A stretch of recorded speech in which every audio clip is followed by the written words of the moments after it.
Doug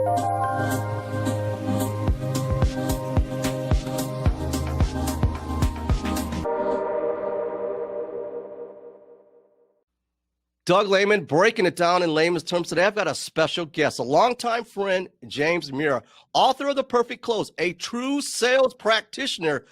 He's a vice president of sales for several companies. He's carried a bag, held a quota, and wrote a dynamic book called The Perfect Close. It's been out for about 4 years. Got to know James through the Outbound Sales Conference face-to-face, but got to know him online as well. James, welcome in layman's terms. It is great to be back, Doug. Thanks for having me on. Hey, it's always a pleasure, James. As you know, we've done some video collaboration projects together talking about The Perfect Close. And lots transpired since the last time we worked on that project. And the last time we saw each other was, well, at the Outbound Conference. And then, of course, we've got this whole COVID thing going on and everything else. But I got to ask you, The Perfect Close came out in 2016. What have you learned from this experience? It's a dynamic book. You're selling copies, but let's talk about, the aftermath. I didn't. It has been far more successful than I expected. I think we're up to almost 25,000 copies now, and I think probably the key that has resonated so well is just how human the book is, and how non-confrontational the approach is, and I think people resonate with that. And so that has turned out to be a good thing. I think the other thing maybe is, I've tried my best to keep a fairly complex issue very simple, right, down to just 2 questions. And I think that's people don't have time for a War and Peace tome on how to do all of selling. They're just looking for a piece that they can upgrade. And I think The Perfect Close does that well. Dare I say, you put it in layman's terms. Does it make sense to get this book? Absolutely. And what's the next step? Go to chapter 12. You know what I'm talking about. But James was very eloquent saying, he's taking something that might be complex and simplifying it. But this book, I've done the book review. We're not going to get too much into that because I'll share the link for that because I highly recommend it. But this book is a textbook, practitioner's book for selling today. And James simplifies it, but you've got a lot of additional resources through the book, the workshops, etc. Can you comment on the extension of the book? What else comes out of the book? Well, so one of the things you mentioned is I'm an actively practicing VP of sales for a couple of different organizations, and so I don't get to do these kinds of fun things as often as I'd like to do, and so because of that, I can't do as many workshops in a year as I might like to do. So one of the things we did is that's the reason we created the workbook. The workbook is so that someone could purchase that for their team and then actually run the workshop themselves. Everything you need to run the entire workshop. A multi-day, or you can cut it down to the pieces you're looking at, is all contained inside that one book. So that's the direction we went in order to free me up so that I could focus on all that I have on my plate. But certainly there's more projects I'm working on right now. We're working on an e-learning course for the same thing, in which case you can subscribe. So we expect to have that out first quarter of 2021. And then I'm in the middle of a book on referrals right now. Actually, I started on a book on prospecting, had enough material that I could do something on just referrals alone. So switch to that. And then after I'm done with the book on referrals, we'll go back and finish the book on prospecting. So you led me into my next question would be, are you working on other books? Obviously, you're not staying stagnant, holding down a couple of jobs and then writing books and being the true sales leader and practitioner that you are. I love the concept of the workbook, and I love from the standpoint of what's out of the book. You've got the questions and the techniques and a lot of practical applications beyond the book.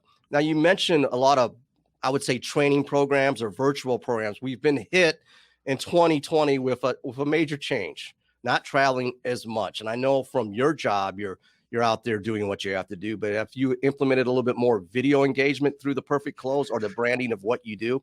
Yeah, certainly all the keynotes this last year switched from live to virtual, but I do a ton of my work remotely anyway to minimize my travel, so it hasn't really affected me that much. It just really eliminated my need to travel. I do like being with people face to face, so it's much more fun to be in a face to face environment, I think, when you're doing a workshop or when you're doing a keynote. But otherwise, my workload has been approximately the same as it was before, so I've been fairly lucky. Yeah, but we look forward to hopefully seeing you at stage. And I know the last time we met was at the Outbound Sales Conference, and hopefully we free up more events like that. But obviously with the books and the new book that you're working on in collaboration, You're staying quite busy. Now, a couple of takeaways from the book that I really enjoyed. I just kind of want to rehash on that. You really hone in on, well, discovery and asking those high valued questions. Can you give us an example from the book? Now, you got to get the book if you haven't read the book, but give me an example of what a high valued question is to engage your particular prospect or client. Sure. So just to give a little science, I can't resist. There's two spectrums along which any question operates. One is the knowledge dimension. The other is a cognitive. The knowledge is how much knowledge, and then the other is cognitive. And the mistake that most salespeople make is they ask questions that actually don't benefit the client at all. They're all self-serving. They only benefit the customer. And so you want to uncover that information off their website and places like that, so that when you're with the customer, you can utilize high value questions. So a high value question is one that customer actually doesn't know the answer to already, and it forces them to think a little bit.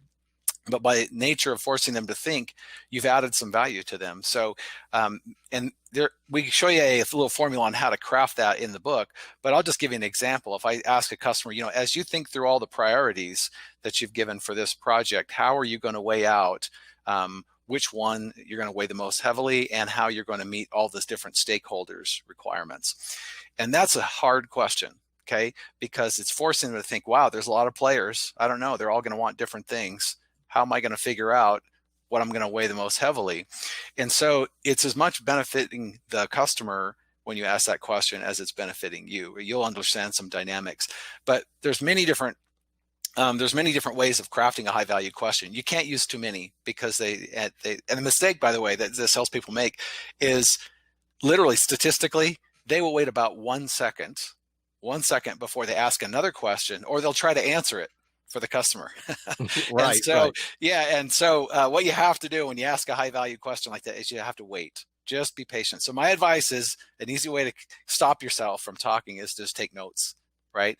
And then while they're talking, after they say their answer, just keep taking notes. If you'll pause for another 2 to 3 seconds after that, they will give you even more information than they gave you the first time. And that's as they're really thinking on the fly here, right?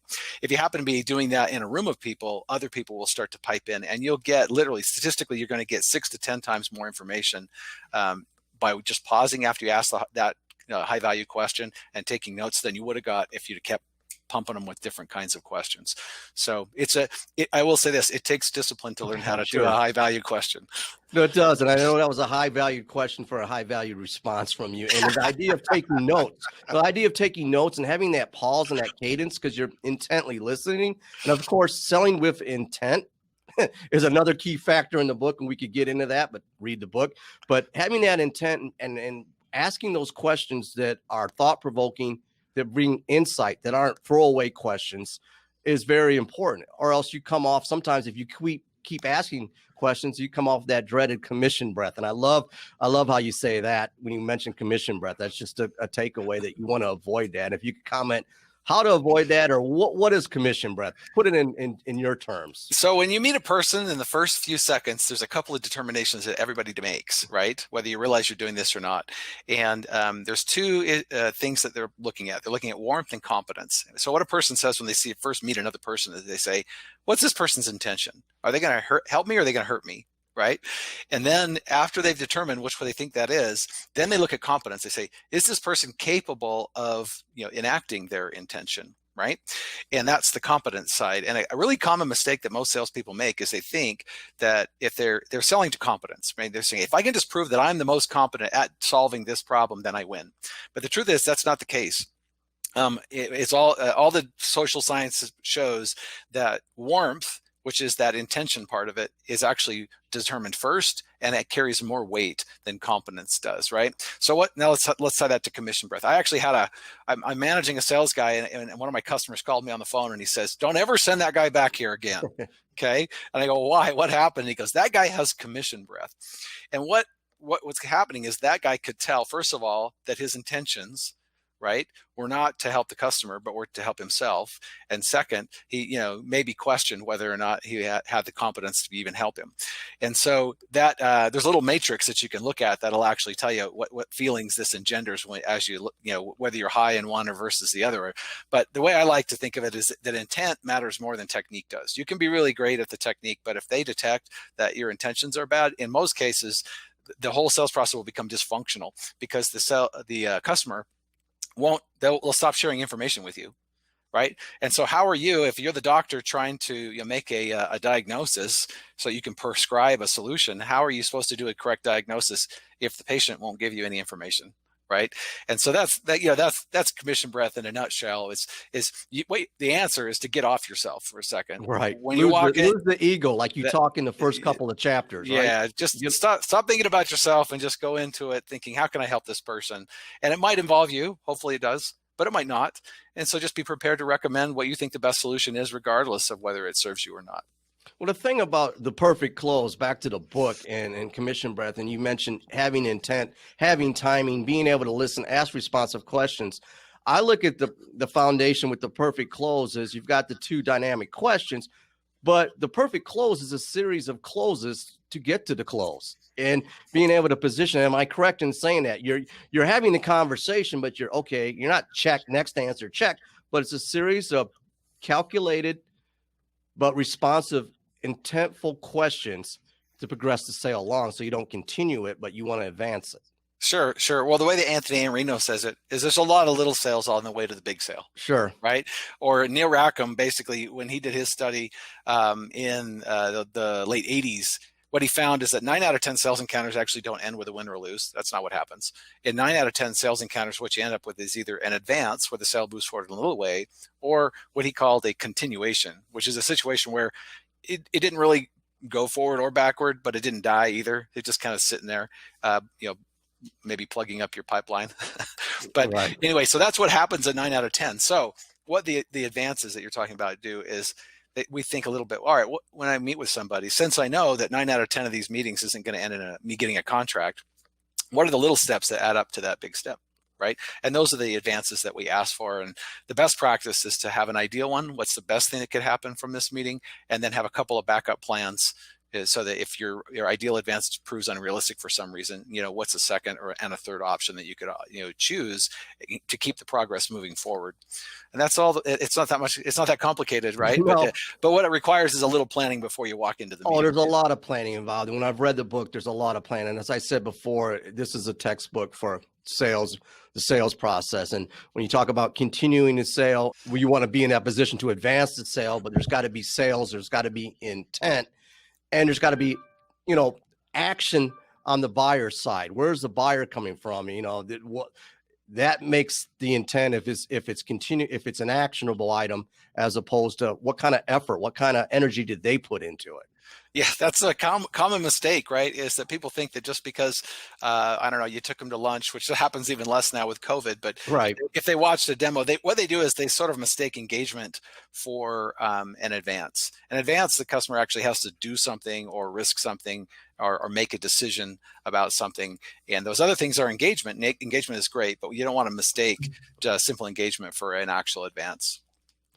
No, you don't. And that's the thing, one of the great takeaways from the book. Now, before we wrap this up, James, is there anything else that you'd like to add? Any parting shots for our audience? I'll give you the second to last word. Well, we've already kind of touched on it. I mean, my main thing that I like to say is that intent matters more than technique does, and people can detect that from you. But maybe another way to look at it for all the sales professionals out there is that, the customer is engaging you precisely because they need some help in some way. And what that does is it changes your role. Your role is really more of that of a coach and a facilitator to try to help them make all the little steps. Like, which one of us wouldn't want to have a coach that would help them maybe we're trying to be more fit this next year. We'd all love to have a coach that would help us walk through all the little steps it takes to get to our final goal, right? Well, that's the reason customers are engaging you, is they need someone to walk them through all those little steps. And so what that means is that your role is really far different than selling is really not so much about persuasion or that. It's really more about facilitating, coaching, and really, when you get right down to it, it's about leadership. And so that's my challenge to it's the sales professionals, is that we can all do a better job of coaching, teaching, and leading our clients than maybe that we have been. And so that what I would encourage is to think of yourself when you're meeting with a customer as a coach. And what will happen is your intent will all be in the right place to begin with, right? Because you're trying to help, and then all the rest of the stuff will happen automatically.